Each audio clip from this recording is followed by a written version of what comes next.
back to Shoreline Drive, giving them a longer stretch of road before they came to the first turn to spread out. And then, of course, keeping the finish line here at Ocean Boulevard. As we mentioned, if you got here late, the course for 1982 is the first half of a 2-year championship circuit. Next year, the Ocean Boulevard Straight will be no more. The northern end of the circuit will be on Seaside Way, and then it'll be simple all over again. Both the start and the finish line will be on Shoreline Drive in 1983, and so will the pit lane.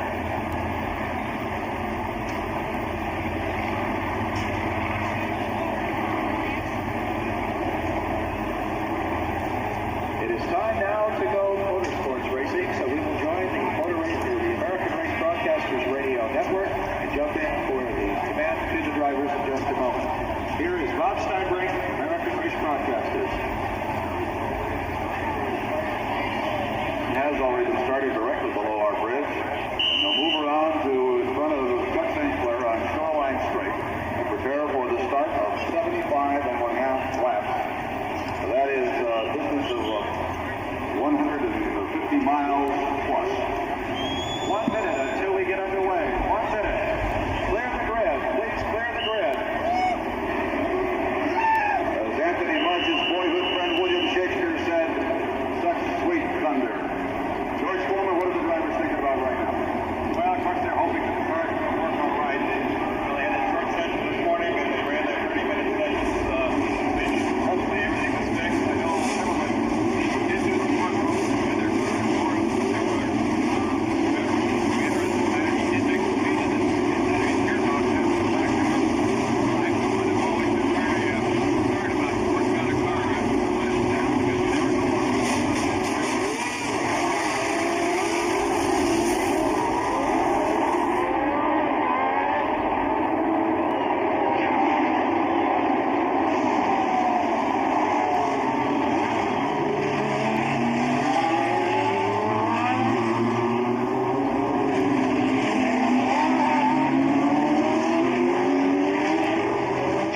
Long Beach, California, overlooked by the landlocked Queen Mary Hotel, and with plenty of other attractions, the score after South Africa and Brazil is 1 win each to the turbo cars and their rivals.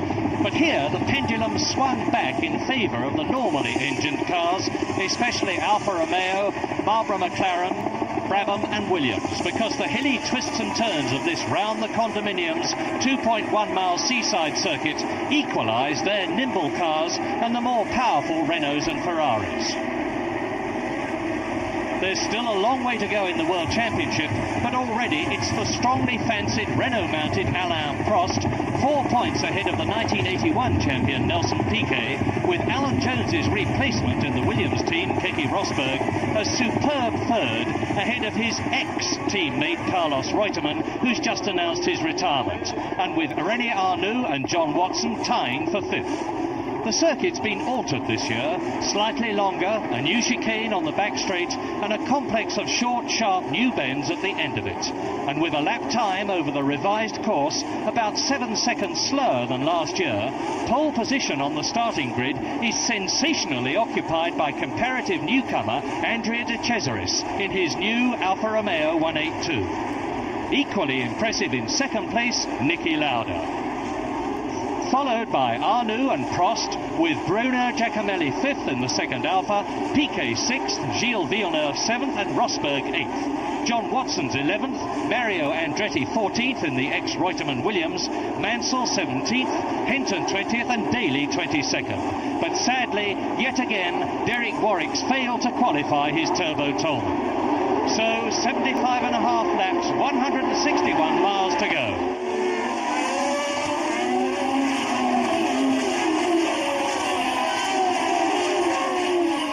A good, clean start, and first down, it's Andrea De Cesaris. Behind him, René Arnoux in the Renault. Third, it's Niki Lauda. Then Bruno Giacomelli, Villeneuve, Prost, Pironi, and Keke Rosberg. There goes Alain Prost, who's leading the World Championship in the yellow Renault. But De Cesaris, starting from pole in only his 19th Grand Prix, has already got several lengths lead over René Arnoux. Yes, it's a big test for Andrea De Cesaris. He's under the biggest pressure pressure of his life, and last year when he was driving for the Marlborough McLaren team, he made an awful lot of mistakes. He's now, for the first time ever, out in front of a Grand Prix, starting from pole with all the pressure, the car going very well, and he's already putting in a bit of a scorching first lap, which can possibly be a sign of pressure, because one's really got to take it steady. There's no hurry. Incidentally, for the viewers finding difficulty identifying between the Marlborough McLaren and the Marlborough Alpha, the Alphas have the black rear wings, so De Cesaris and Giacomelli have black rear wings, otherwise the cars look very similar. That's Lauda in third place, just going through there. Black wing and Giacomelli in fourth place. Round Le Gazomé, the very tight hairpin with the Queen Mary in the background. The tail end of stream round. There's De Cesaris leading Arnoux, and right behind Arnoux now it's Niki Lauda. And watch the V12 Alfa Romeo car hurtling down Shoreline Drive. This is the fastest part of the course. It is some 160 miles an hour. Now into the new complex of bends. De Cesaris, 22 years old. Then Arnoux, then Lauda. There is Bruno Giacomelli. Gilles Villeneuve is in fifth position in the Ferrari. Lauda pushing Arnoux very hard indeed, and Renault seem to have almost entirely overcome the turbo lag, which could in the past have caused a lot of problems around a twisty circuit like this.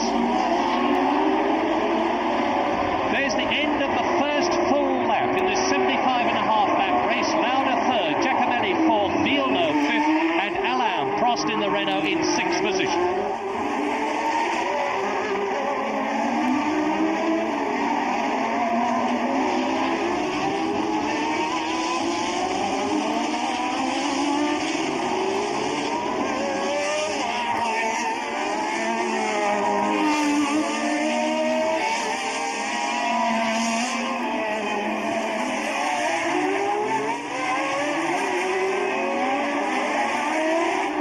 Is one of the ATS cars. It's Salazar, Eliseo Salazar, the Chilean driver, with the rear wheel practically smashed off the car.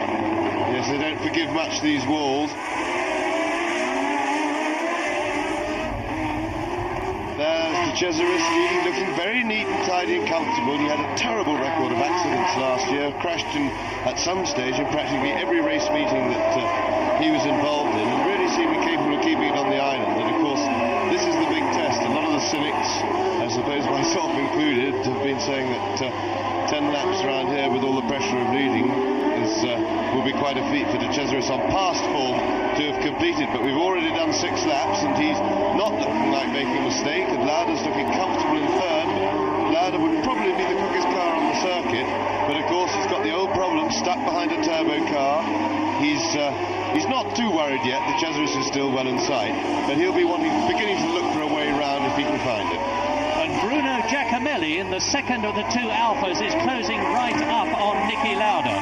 Now Niki Lauda, and Giacomelli's going to try and go through. He's right up alongside Lauda, locked up, smashed Arnoux's car, and there's a driving error. Poor René Arnoux, right early in a Grand Prix again, is out of it, as is Bruno Giacomelli, and up into second place then goes Niki Lauda.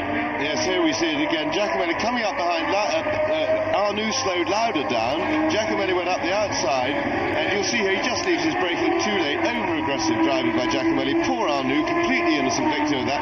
Lauda saw it coming. He was looking to pass Giacomelli on the inside anyway, and he was able to keep well out of the trouble. But bad mistake by Giacomelli. Impetuosity has been a feature really of both of the drivers in the Alfa team in the past, but so far no sign of that being shown by De Cesaris, who's really driving very well indeed in front, although he does look to be pushing very hard. And on this tight circuit, these unforgiving walls, the difficulty is when you're young and inexperienced to start forgetting that it's such a long race. It's a long, long way. Lauda taking it pretty steady. He'll be happy with that accident because he's now got a clear run at De Cesaris. He's a clear second place, and we're going to have to see now if he can start eating into that lead that De Cesaris has got of about 5 or 6 seconds.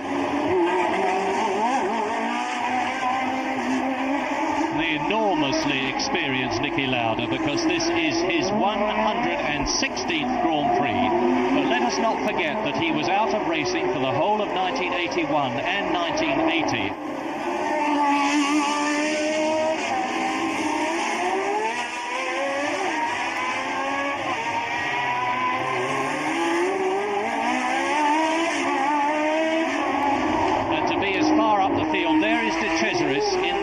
as Lauda is now is a magnificent achievement. Only his third Grand Prix since he came out of retirement.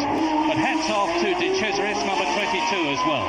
Yes, Lauda's really on top form at the moment. He absolutely dominated practice. Although De Cesaris managed to get the pole, it was, whoops, and who's that? That is Pironi. Didier Pironi. It was in 9th position in the Ferrari, out of the race. Yeah, it looks just like a breakdown, but Lauda dominated practice.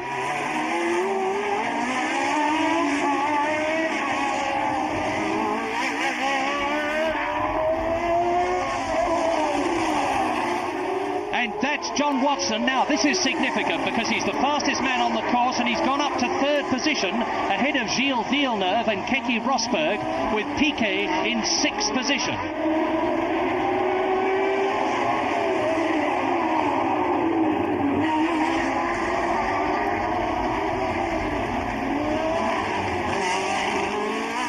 So, Watson the fastest, and he's in the same type of car as Niki Lauda. Yes, he's a fair way back now. The group's broken up a bit, but he's lapping marginally quicker than Lauda, and that's great news for John Watson, the British fans, because he had a terrible practice, had a nightmare time on Friday, didn't really qualify very well on Saturday, but he was quickest in the warm-up this morning, and he really seemed to get the car going much better, and that was on race trim. So great form again for Watson. Let's see if he can make any inroads into his teammate Niki Lauda and Andrea De Cesaris up ahead of him. And Villeneuve and Rosberg are fighting for 4th position, just about 2 seconds behind John Watson. There's the man who won last year's British Grand Prix in the Marlboro McLaren, John Watson, driving very smoothly, and that's a Renault. It's Alain Prost. Alain Prost leading the World Championship. He was in 7th position, and he is clearly out of the race. And there is Bruno Giacomelli watching his countryman, and there is Andrea De Cesaris leading the US Grand Prix West. This is the first time he has been in pole position in a Grand Prix. He's still leading the race, which is more than a lot of us expected him to do at this stage, because there were a lot of pundits who were saying that the pressure would get at De Cesaris and he would rapidly fly off the course. Well, he's proved them wrong.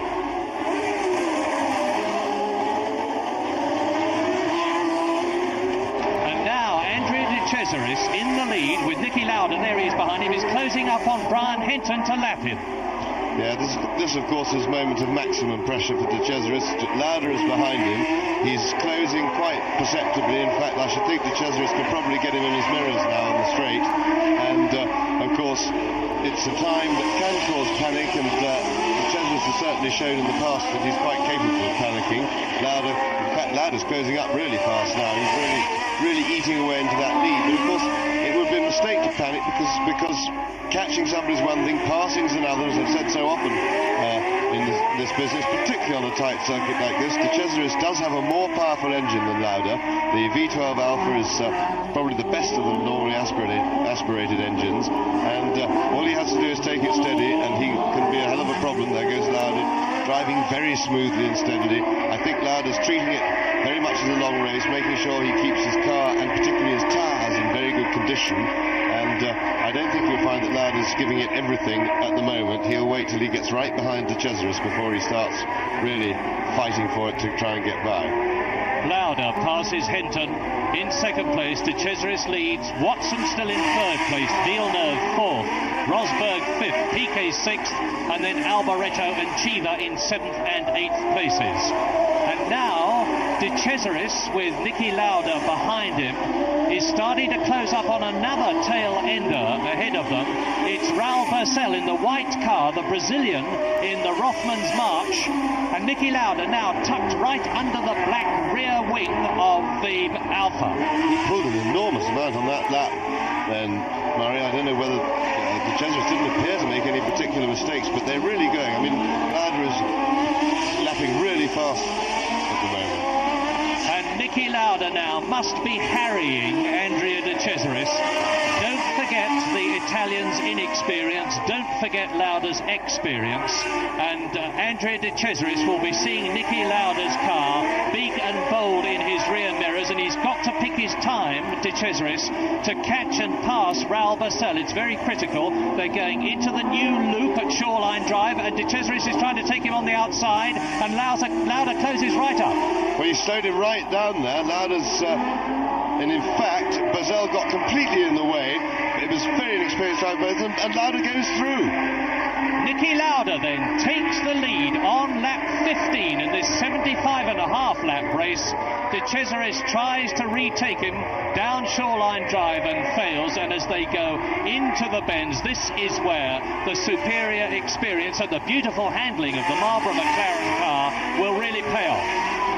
Well, here we don't really see what caused the incident here. We just see the fact that De Cesaris had been so badly slowed down. Niki got the power on earlier, coming out of that little loop there. I couldn't really say. It seemed to me that De Cesaris shouldn't have got into that situation.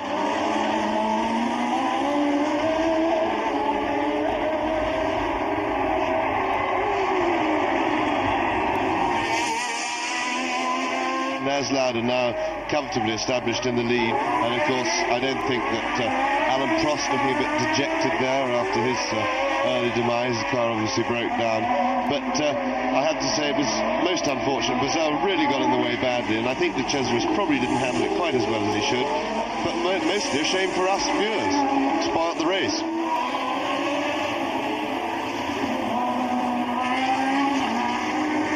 Well, here's another race very much going on. Gilles Villeneuve, and incidentally, and that's Andretti.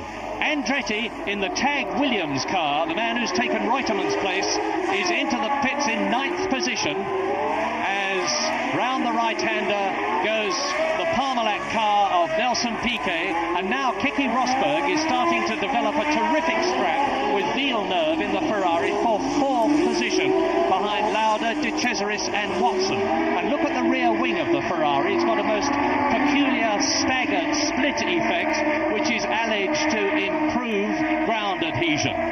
Yes, well, it's really a cheat on the regulations. I say a cheat on the regulations. It's a loophole in the regulations that Ferrari has spotted, because that rear wing is much wider, which is a great advantage than other ones. But in fact, they've got round it by saying there's nothing in the rule book to say how many wings we can have, and they say they're 2 separate wings, which in fact they are, which is why they're mounted one ahead of the other. It is 2 separate wings of standard width, which makes a double wide wing, which will obviously be clarified in the regs in due course. Villeneuve and Rosberg closing up on Brian Hinton and Raoul Barcel. Raoul Barcel has been passed now by Villeneuve and now by Rosberg. And so it's Brian Hinton. There is the orange arrows of the man who drove for the Tolman team last year. Villeneuve in 3rd position and Rosberg in 4th place, chasing Niki Lauda and Andrea De Cesaris. So it is the V8 Ford Cosworth car of Niki Lauda heading the V12 Ferrari, Alfa Romeo, then the V6 Turbo Ferrari, and Rosberg is going to try and take Villeneuve, and he's done it. He's got through a much nimbler car. Yes, he got the power, and well, now he's got the inside line for the little loop, the new corner, and he got the power out of the hairpin absolutely beautifully. The Ferrari, a little bit of lag with the turbo, but of course the Ferrari's right behind him, and we got a little bit of a straight coming now, and the Ferrari's got a huge power advantage. And look at him eat it up. Look at that. Villeneuve just driving past the side of Williams on sheer power. But Rosberg having a little bit of a stab back, but he was too far behind. The Ferrari must have pulled something like 10 or 15 lengths on him there. Well, the Ferrari is powered by that V6 turbo engine, which develops over 550 horsepower. That's Pironi's car parked by the side of the road, incidentally. And the Ford Cosworth engine, good as it is, doesn't develop that sort of power, which is why there is now this political battle about the weight of the cars. They're starting another lap, and Rosberg is going to have another go, I do believe, at Villeneuve as they shape up. Villeneuve braking hard, the car almost slowing a bit, plunging downhill into the left-hander here, and now this is where Keke Rosberg can close up on the Ferrari, which even though it has a new chassis is not handling as well as the Williams car. By the way, this is the last race that the FW07 Williams will be racing in, because the next one at San Marino will see the debut of the new Patrick Head designed W08 car. And Rosberg does it again. This is where Rosberg took Villeneuve. Now, can he hold it into the loop? If he can, it is on the cards, but he may be able to keep ahead at Shoreline Drive this time. Yeah, well, he'll have to go through that loop quickly, but he's done it much better than last time. He's got quite a big lead on the Ferrari.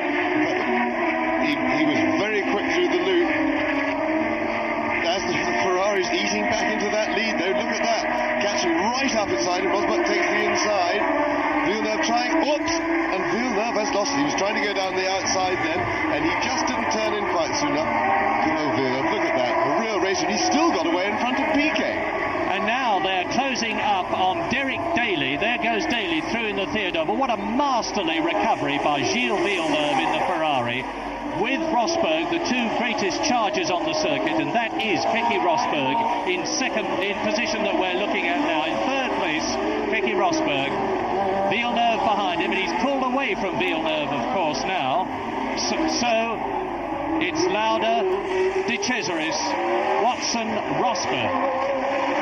Now we're going to see it again. You see Villeneuve just marching back beside him. Rosberg goes to the inside line to make Villeneuve go the long way round. Villeneuve gets up alongside him with the vast speed of the Ferrari, but he's leaving his braking a little late, and he just catches, he turned in a little late, just caught the slippery stuff on the marbles on the outside, but he holds it absolutely beautifully. He's kept the engine running, obviously, because he gets straight away into first gear, and he still got away before Piquet arrived, which was quite an incredible piece of car control.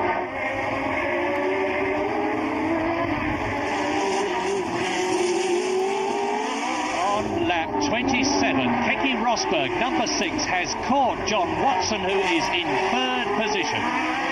So, Lauda leading De Cesaris, and what a battle for third position between Watson in the Marlboro McLaren. Keke Rosberg in his first season with the Tag Williams team, driving magnificently, and that's a Brabham. That is Nelson Piquet.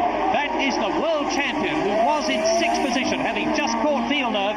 He's obviously hit the barrier, he's deranged the rear suspension, jumps out of the car like a jackrabbit to safety. Yes, well, a nightmare weekend for Piquet. He did that in practice yesterday as well, so that's 2 walls, 2 days running. Not a good race weekend for Piquet. Look at Rosberg harrowing Watson there. Watson was well clear of them earlier, and he seems to have slowed down a bit.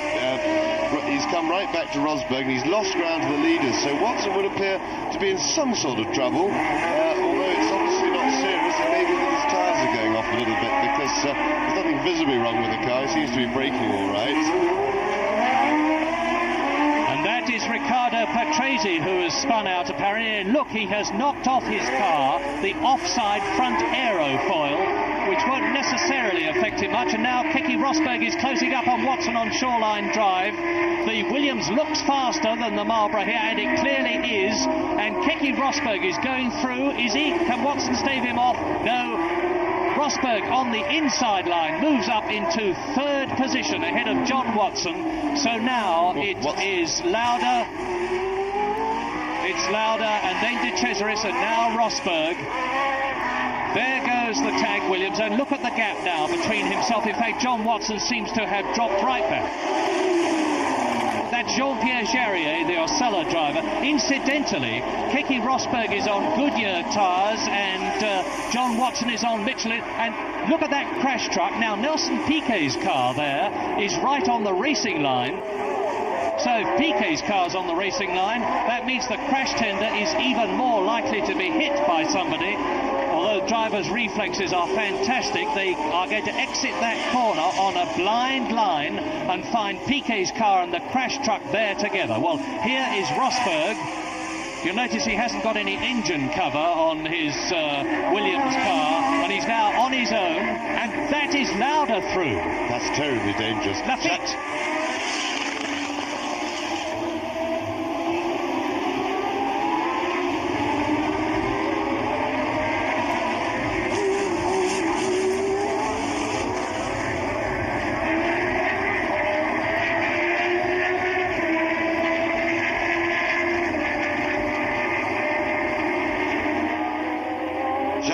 Stops. Pushing his car out of the way. Better than the breakdown truck moving it. And John Watson, we've just heard that John Watson has slipped down to sixth position.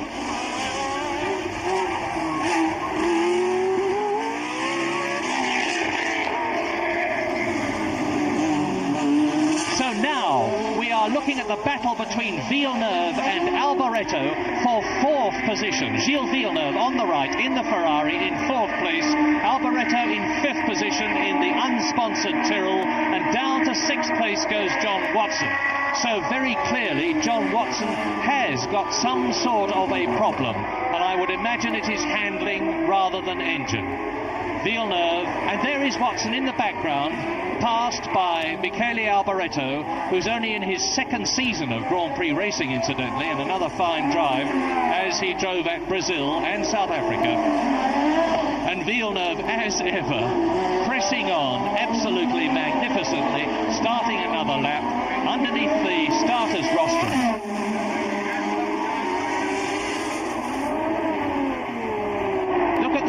Bursting out of, and that's John Watson. That's the problem. John Watson then, who went down to 6th position, is in for what is clearly a tyre change. Underneath go the jacks, off come the front wheels, new set of boots on the back as well. John Watson, British Grand Prix winner, then is slipping down the field. Lap 30, and we are looking at the race leader, Niki Lauda, who has already won 17 Grand Prix, and behind him De Cesaris. Yeah, I think that was John Watson rejoining out of the pits. I just wanted to say a particularly good tyre change by the McLaren mechanics. Beautifully drilled, everything went wonderfully smoothly. It's a most impressive tyre change. Well, Niki Lauda leads De Cesaris. In 3rd position now Rosberg.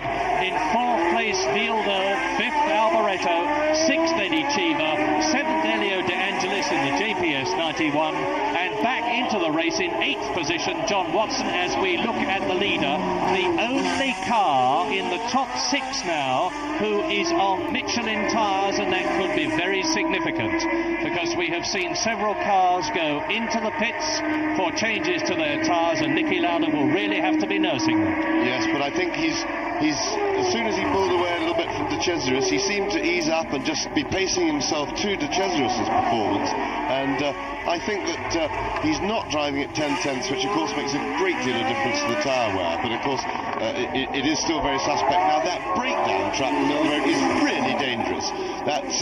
Those tracks are exactly the right height for a Formula 1 car if it does hit it, and they're going so much quicker than the truck. There's some real strawberry jam for the driver's head, because the head goes right under that, and they'll have to do something about that in future years.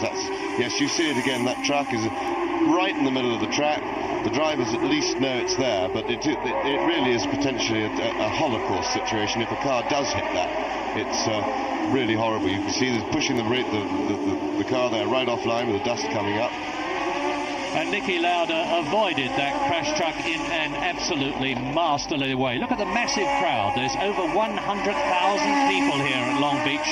Record crowd. There were 50,000 people here just to watch the practicing yesterday. And now Lauda is closing up on the JPS 91 of Elio De Angelis, the Italian, who is in 7th place. So Lauda, who started as one of 26 cars, has lapped everybody up to 7th in this quite incredible return to racing of his. Now let's see how the Marlboro McLaren copes with the JPS 91 on Shoreline Drive.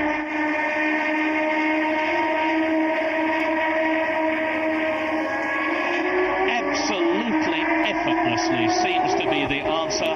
So now the next target for Niki Lauda is the man who is in 6th position, Eddie Cheever, because Niki is very clearly in a class of his own here today.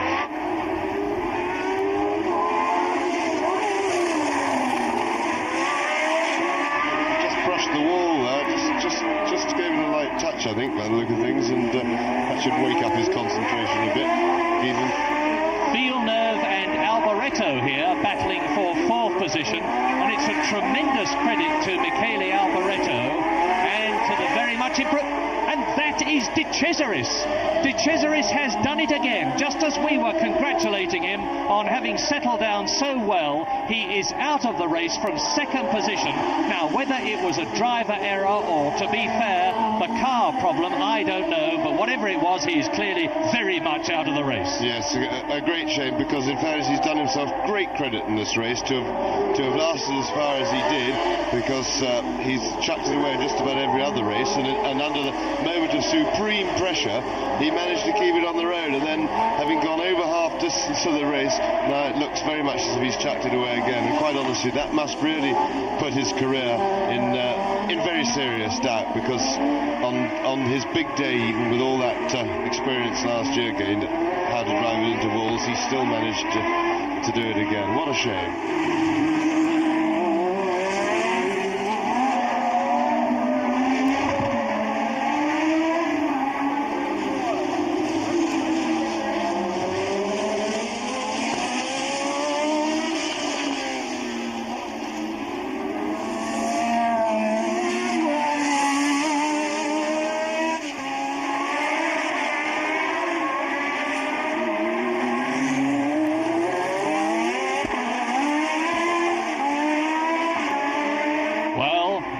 Boon in a way for Villeneuve and Alboreto, because with De Cesaris perfectly safe, Villeneuve in the Ferrari with Alboreto behind him is now up into third position, Alboreto fourth, Chiva fifth, up into the World Championship points position. Sixth place comes Elio De Angelis. Villeneuve down to Shoreline Drive, round the new complex of bends. And they're coming up now. They can see, or will be able to see in a moment, a black car. There it is. Nigel Mansell is ahead of them, the Birmingham driver, and he's being lapped. He's in 10th position. Nigel Mansell clearly not at all happy. Past him goes Villeneuve. Mansell drifts out a bit. Michele Alboreto drops back, but now he will go through and take Mansell on the outside. And clearly, Mansell's JPS 91 is not going at all to his liking, as down Ocean Boulevard again on their way to Linden Avenue and on to Turn 10 and the Indy corner go Villeneuve. There he is in the Turbo Ferrari, and Michele Alboreto, third and fourth. And that's Brian Hinton's arrows, with Hinton climbing out of it. It looks as though he's in the fencing and all right.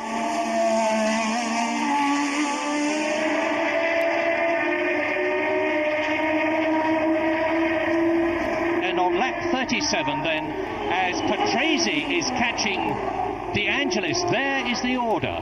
Now Patrese, with the missing aerofoil, has climbed his way up through the field after stopping earlier on, and he's in 7th place. They go past Pironi's Ferrari. Clearly that loss of an aerofoil is not adversely affecting the handling of the Brabham Ford Cosworth. The same thing happened to Alan Jones a couple of years ago, and he fought his way up into 3 years ago into 2nd place behind Reutemann in the Ferrari, and out of the race goes Hinton's car, looking very sad indeed, as will Brian be, and the battle for 6th continues in the very pretty but not quite fast enough JPS 91 Elio De Angelis from Italy, then his keen rival Riccardo Patrese in the Brabham, 7th position.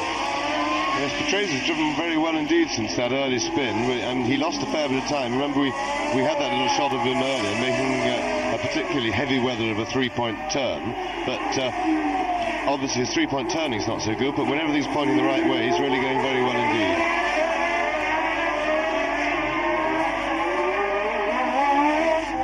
Now Patrese closing right up on De Angelis as they go into the Shoreline Drive loop. This is the battle for 6th position behind Niki Lauda, Keke Rosberg, Gilles Villeneuve, Michele Alboreto and Eddie Chiva. Chiva going well in the Talbot Matra. Now is Patrese going to try and get through here? Out on one side, through on the other, but De Angelis slams the door in his face, holds his line and his place. Plenty of jockeying for position between the two Italians, particularly Patrese, both known to be fairly enthusiastic overtakers and movers about the place. That is the wheel of De Cesaris' car, not that De Angelis or Patrese will see it, and it's not in a dangerous position, although I'm surprised they haven't taken it away. The man on the rostrum is ready to show the blue flag to tell De Angelis that Patrese wants to get by, but I don't think he needs to bother because Patrese is through. that was really squeezing it. Patrese, as I say, that was about as tight as you can squeeze it for an overtaking manoeuvre. But he feinted one way, sent De Angelis over there. It was a good little feint and weave. Here we see it again. We see him dive across and then dive to the inside. De Angelis was fooled, gone to cover the outside where he thought Patrese was, and Patrese successfully sold him the dummy. Despite all that, though, it was well on the limit, that manoeuvre. And there is the incredible Niki Lauda, who is now ahead of 10th place man Nigel Mansell, up to the 5th place man Eddie Cheever, and about to lap him. The incredible Lauda with 17 wins, 15 second places, 24 pole positions, and 17 fastest laps, and 2 world championships, both for Ferrari behind him, on his way to his 18th win, if he can just keep going. Yes, he's got, there he goes, just nipping past the Ligier there, but he's... The demise of the Cesaris must have been a great relief to Niki, because I think he will undoubtedly be aware, being a very bright driver who makes it his business to know what's going on around him. He'll be aware that the other Michelin shod cars up front have mostly had tyre troubles, and so would have been very keen to get rid of the Cesaris, just so that he can ease it up that little bit that he needs to really look after the tyres, trying not to slide the car and generally keep the thing in order. And of course he's got a very big cushion now back to second place.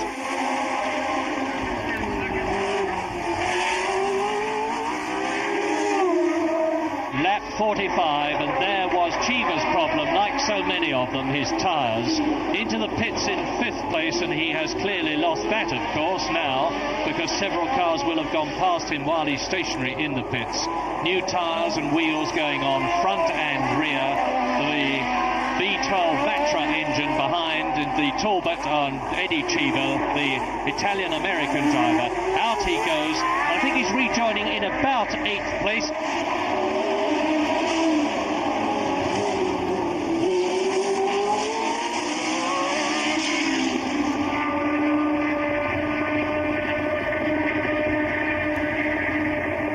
Patrese has gone ahead of Alboreto, so Patrese is now up.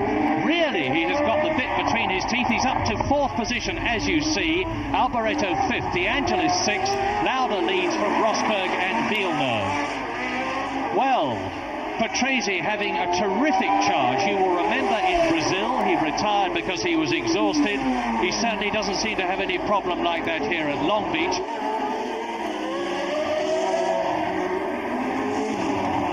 Now John Watson is up with De Angelis, and he half spins off. John Watson. Yeah, really sliding out about a lot, and of course the track is getting particularly slippery offline. I think there were some problems with the surface breaking up a little bit, where they changed the track this year, as enthusiasts will have noticed. There's Watson coming round that corner. We're going to see it again, and he gets off onto the marbles. You see the track starts to break up, less grip on the line. Now he's off the line, all the dust coming up off the tyres, and that's all rubber dust and bits of cracked up surface. It gets extremely slippery, and Watson did well not to put it in the wall, and he held that well. And there is the magnificent Keke Rosberg, who has driven a determined charging race again. And if he finishes in the 2nd place that he is in now, he will take the lead in the World Championship with the 6 points that place will give him.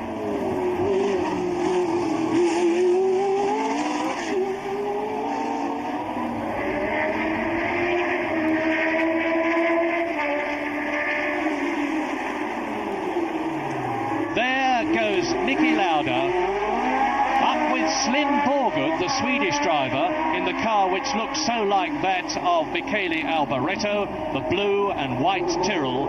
And now Niki Lauda is on his way to the commencement of his last full lap. 75 and a half laps in this race, and if that seems odd, it is because, for reasons of convenience, they start on one side of the circuit and finish on the other, so they have to do a half lap before they get onto the first full lap. Well, Niki is into the closing stages of the half lap that is critical, and on to the beginning of his 75th and a half lap, past Pironi's car, And no words of mine can be good enough to praise Niki Lauda, who has driven an absolutely faultless race. And the critical time for him was when Bruno Giacomelli, now he is into his last lap 75, and past the starter on the rostrum. And as I was saying, the critical point was when Niki Lauda caught and passed Bruno Giacomelli when he hit Arnoux.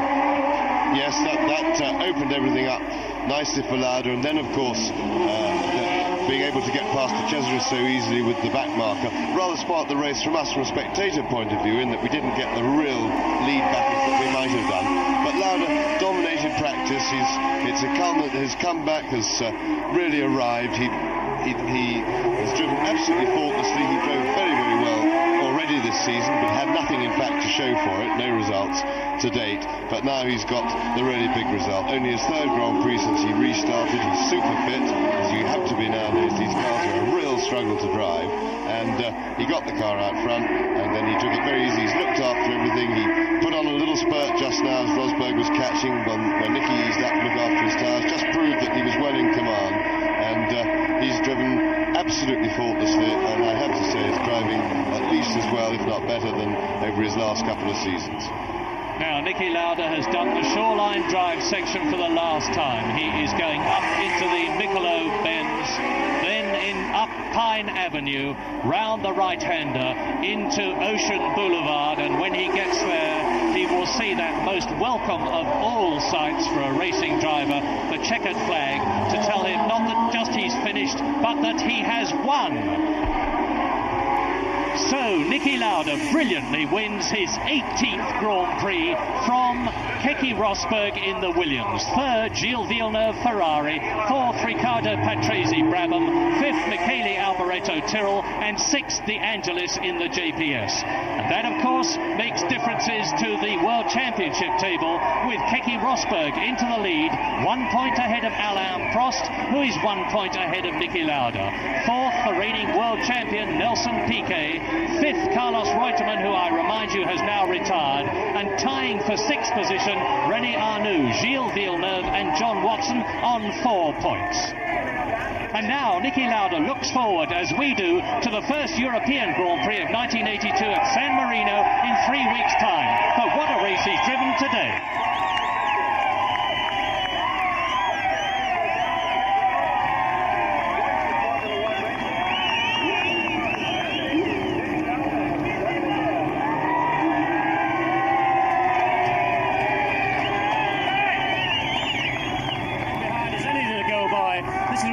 Popular victories ever seen at Long Beach. How do you feel? I feel all right. The car was going very well. The circuit was very difficult because it broke up all over the place, so I don't think it was very nice. But I liked it. A lot of drivers are complaining about the track, but it reminds me of when they complained about Belgium and Jackie Stewart said the good driver stays on the good bits. Is that what you were doing? No, sure, I try to stay on the good bit, but I think it's a bit of a joke. If they change the circuit and can't put an concrete on or asphalt on, which lasts. And I think it's sure as shit, but that's what it is. Niki, 1978 in Italy, when you last won a Grand Prix with the Brabham, what's it like to win again? I tell you, it's pretty good because I didn't expect it to come that quick, so I'm happy tonight. And did you think you'd win a race after 3 races after that long retirement? After practice, I thought that I might. Niki, congratulations and thanks for a great race. Thank you.